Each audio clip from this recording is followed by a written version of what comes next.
रमजानपुर के एक छोटे से गांव में अल्लाह दत्ता नामी किसान रहता था। उसकी कल कायनात एक बोसीदा सा कच्चा घर, 2 बैल और थोड़ी सी जमीन थी। मौसम कभी फसल ले जाता तो कभी कर्ज के बोझ तले वो दब जाता, लेकिन अल्लाह दत्ता की एक चीज कभी नहीं टूटी, इसका यकीन। हर सुबह फज्र के बाद वो मिट्टी को हाथ लगाता और कहता, मेरे अल्लाह तू बरकत डाल, मैं पसीना बहाऊंगा। लोग मजाक उड़ाते, इतनी पुरानी जमीन, न पानी न बीज, कुछ नहीं हो सकता यहाँ। लेकिन अल्लाह दत्ता ने हौसला नहीं छोड़ा।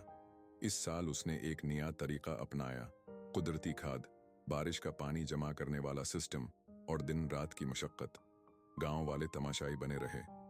महीनों की मेहनत के बाद फसल उगी और ऐसी शानदार कि पूरे जिला में मशहूर हो गई। मीडिया आई, रिपोर्टर्स ने उसे गरीब किसान का साइंसी इनकलाब कहा। उसने बड़े जमींदारों को पीछे छोड़ दिया।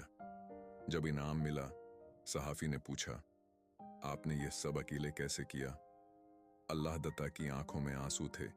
उसने आसमान की तरफ देखा और कहा, यह सब मेरे रब का करम है और उस मिट्टी का जिसे सबने बेकार कहा। सबक, कभी किसी की मिट्टी को बेकार मत समझो। जो किसान जमीन से मोहब्बत करता है, जमीन उसे मायूस नहीं करती। सच्चाई, मेहनत और रब पर यकीन, यही असल सरमाया है।